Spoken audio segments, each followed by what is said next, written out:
Picture this: you're sitting in a therapist's office, the one place you thought would finally be safe to tell your truth, and your husband leans over and whispers the words that have haunted you for years: "You're too sensitive." 3 words, delivered so quietly the therapist almost doesn't hear them, but loud enough to make your stomach drop and your reality blur at the edges. That's exactly where I found myself on a Thursday afternoon that changed everything, sitting on an expensive leather couch next to a man who'd agreed to therapy but had no intention of being honest in it. If you've ever been told your feelings are too much, your reactions are overblown, or your perceptions can't be trusted, this moment will feel achingly familiar. Here's what nobody tells you about emotional manipulation in marriage: it doesn't always look like screaming matches or obvious cruelty. Sometimes it looks like a reasonable man calmly suggesting that you're misremembering conversations, that you're interpreting neutral situations through a negative lens, that you're just so emotional you can't see things clearly. The gaslighting happens in whispers and concerned tones, in therapy sessions and kitchen conversations, anywhere your reality can be quietly erased and replaced with his version. And the most insidious part? When it happens in front of a professional whose job is to help you both communicate better, you start to wonder if maybe, just maybe, he's been right about you all along. But what if I told you that the very place he chose to manipulate you could become the place where his manipulation gets exposed? What if the whispered "you're too sensitive" in that therapy room was actually the beginning of the end of his control, not the reinforcement of it? That's exactly what happened to me, and it happened so quietly that at first I almost missed it. No dramatic confrontation, no raised voices, just the slow, steady accumulation of truth that even a skilled manipulator couldn't talk his way around. This toxic marriage story doesn't end the way you might expect, and the silent revenge wasn't about hurting him, it was about something far more powerful. Stay with me, because what I learned in that therapist's office changed everything I thought I knew about fighting back against gaslighting. The truth is, you don't defeat emotional manipulation by getting louder or more emotional. You defeat it by getting quieter, clearer, and absolutely unshakable in your own reality. So ask yourself, how many times have you been told you're too sensitive when you were actually being too perceptive? How many times has someone convinced you that your accurate observations were character flaws? And what would happen if you simply stopped arguing and started documenting, stopped defending and started observing? The answer might just set you free. The therapist's office had that carefully curated warm soft lighting, comfortable chairs, a box of tissues strategically placed on the side table like a promise that emotions were welcome here. Sarah sat on the leather couch next to Mark, her hands folded in her lap, feeling that cautious hope Shed carried into every session for the past 2 months. This was supposed to be their safe space, the place where honest conversations could finally happen without the usual defenses and denials. She'd chosen this therapist carefully, read reviews, paid the premium rate because she believed God, she really believed that professional support could help them find their way back to each other. Mark had agreed to couples therapy after weeks of her asking, and that agreement itself had felt like a victory, like maybe he was ready to work on the toxic marriage story they'd been living. The session had started well enough, with Dr. Chen asking them about their week, about moments of connection and moments of conflict. Sarah had been honest but measured, trying not to sound accusatory, trying to create space for genuine dialogue. Her emotional guard was lowered because she trusted the process, trusted that in this room, with a trained professional present, manipulation wouldn't be able to thrive the way it did at home. "I felt hurt when Mark dismissed my concerns about his mother's visit," Sarah said carefully, her voice steady despite the anxiety tightening her chest. Shed rehearsed this in her mind, trying to use the "I feel" statements Dr. Chen had recommended, trying to communicate without attacking. I asked him several times to set some boundaries, and when I brought it up again he laughed and said I was making problems out of nothing. The words hung in the air, and for a moment, Sarah felt seen, like maybe, finally, someone else would witness what she'd been experiencing alone. She glanced at Mark, hoping to see some recognition, some willingness to engage with her truth, but his expression was carefully neutral. That should have been her first warning, that practiced blankness he wore when he was preparing to rewrite reality. But Sarah was still operating from hope, still believing that therapy could be the turning point in their emotional manipulation marriage dynamic. She had no idea that the place meant to heal was about to become another battlefield, or that the controlling husband pattern was about to reveal itself in a way that would change everything. Mark leaned forward slightly, his body language suggesting thoughtful consideration, as if he was really taking in what Sarah had said.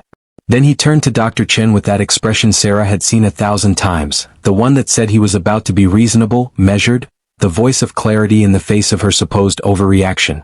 "I think what's really happening here," he began, his tone so calm it could have been mistaken for genuine concern, "is that Sarah tends to interpret things through a lens of criticism that isn't actually there.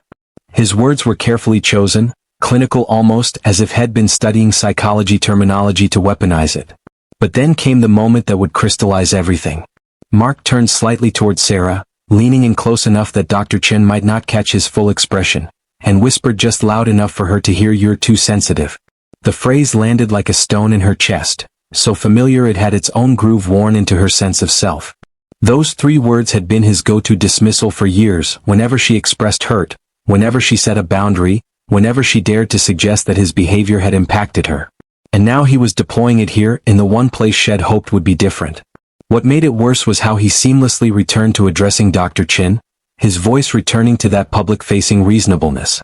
"Sarah's always been very emotional, which I love about her, but sometimes I think she reads negativity into neutral situations."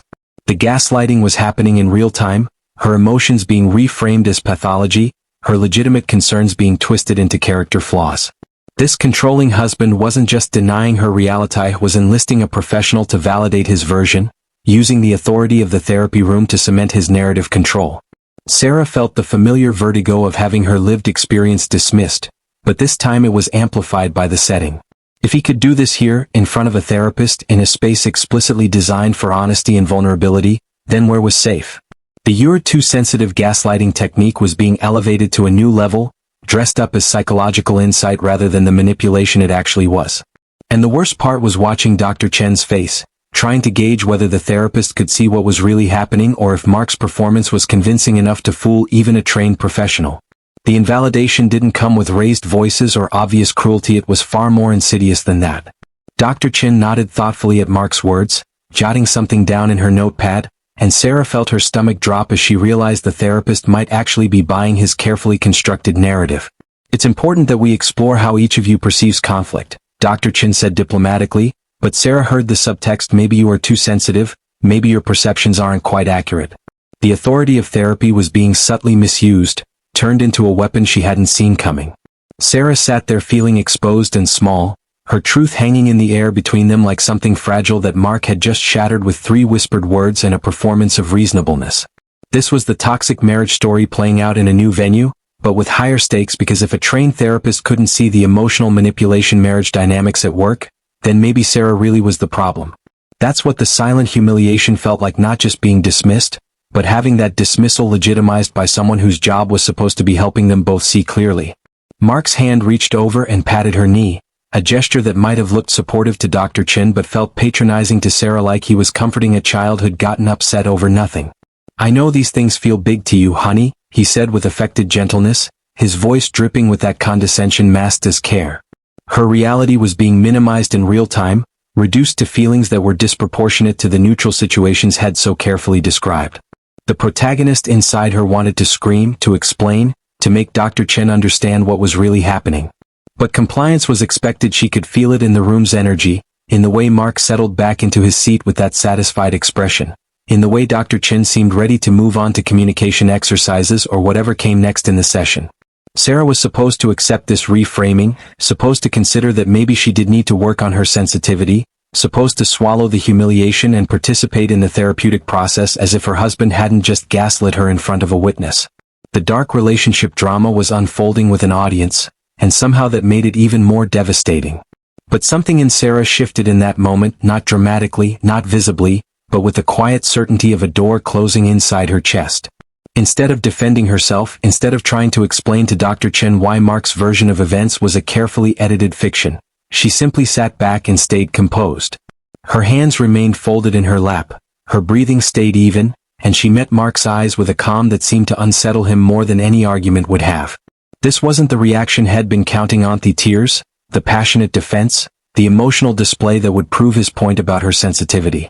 There was no immediate defense forming on her lips, no desperate attempt to convince the therapist of her sanity or the validity of her experience.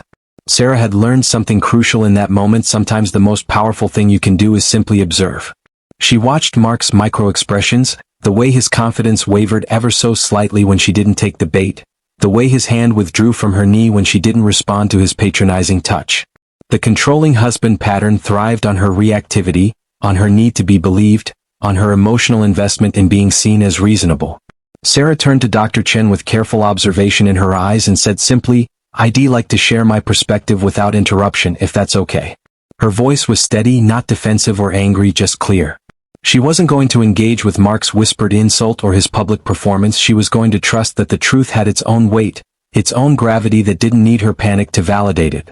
This internal grounding felt foreign but powerful, like she'd finally found solid earth after years of standing on shifting sand. Mark shifted uncomfortably in his seat, and Sarah caught a flicker of confusion when the script didn't go as planned. Had expected her to either crumble or explode, both reactions that would have supported his narrative about her being too sensitive.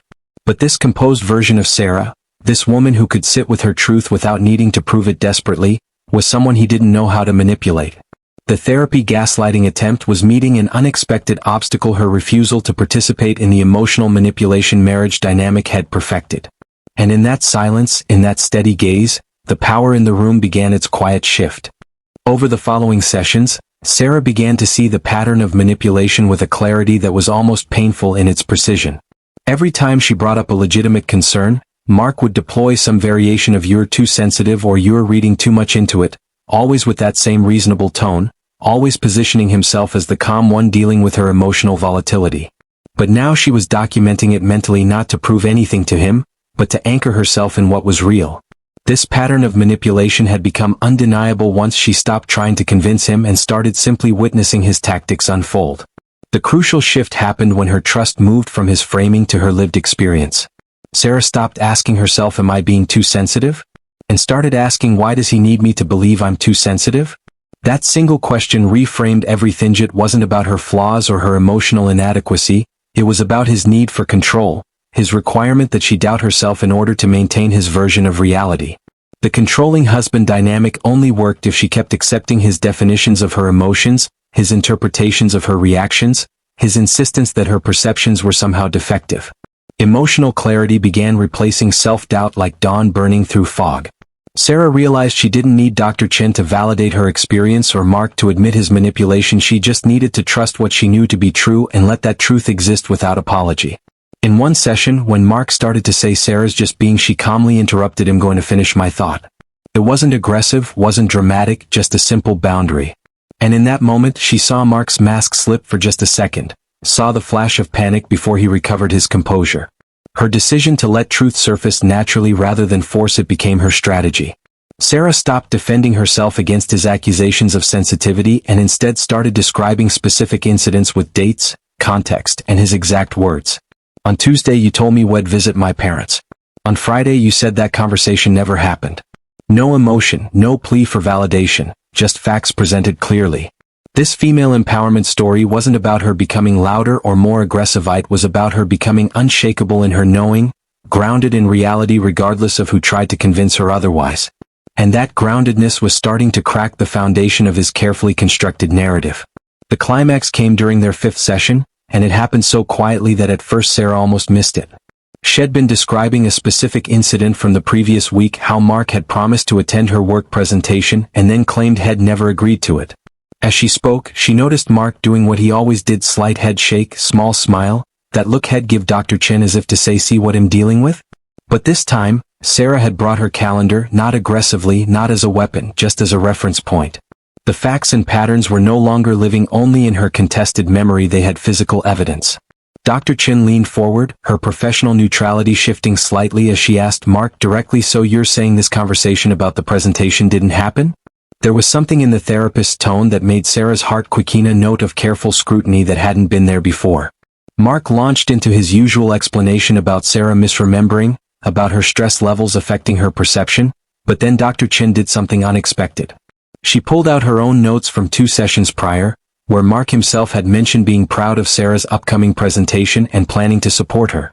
The contradiction hung in the air like smoke that couldn't be waved away. Mark's face cycled through several expressions: confusion, then recognition, then a desperate attempt to backtrack. "Well, I meant I was proud of her, but I don't think I specifically said I'd attend." But the therapist was already seeing it, Sarah could tell. The control was slipping without confrontation, without Sarah having to prove anything or defend her sanity. The therapy gaslighting that Mark had attempted was unraveling because Dr. Chen was finally witnessing the pattern in real time. The power shifted through credibility in that moment, not through volume or emotion, but through the simple, undeniable weight of documented inconsistency. Sarah sat quietly, letting the truth do its own work, watching as Mark's authority in the room began to dissolve. This was the definitive action she'd been building toward without even realizing it, not a dramatic confrontation, not a scene, just the patient accumulation of reality that couldn't be denied anymore. The silent revenge marriage dynamic wasn't about hurting him, it was about protecting her truth until someone else could finally see it too. And now, in this room with the soft lighting and the carefully placed tissues, the emotional power reversal was happening without her having to force it at all. Mark's attempts to soften the contradiction came quickly, his voice taking on that pleading quality Sarah had never heard before in their sessions. I think there's been a misunderstanding. I might have mentioned the presentation in passing, but Sarah probably interpreted that as a commitment when I meant it more casually. He was trying to reframe again, trying to make this about interpretation rather than the clear pattern Dr. Chen had just identified. But his usual confidence was cracking, his words coming faster, less carefully chosen, and Sarah could see the panic flickering behind his eyes like a candle in wind. The therapist's silence was devastating in its weight. Dr. Chen sat back in her chair, her pen resting against her notepad, and simply let Mark's explanation hang there without rushing to validate it or smooth it over. That professional neutrality that had felt threatening to Sarah in earlier sessions now felt like vindication because Dr. Chen wasn't buying it anymore, and Mark could sense it. It's interesting, the therapist finally said, her voice measured, that this pattern of differing recollections seems to consistently position Sarah as the one who's misremembering or overreacting. I'm wondering if we should explore that dynamic more carefully. When the narrative collapses for someone who's built their control on rewriting reality, it doesn't happen with a bang, it happens with this kind of desperate scrambling. Mark turned to Sarah, his expression almost pleading now, so different from the patronizing confidence he'd worn in earlier sessions. Honey, I didn't mean to make you feel unsupported. I think we're both just stressed and maybe we're talking past each other. He was trying to soften it, trying to make this about mutual misunderstanding rather than his systematic gaslighting, but the controlling husband pattern had been exposed and there was no putting that genie back in the bottle.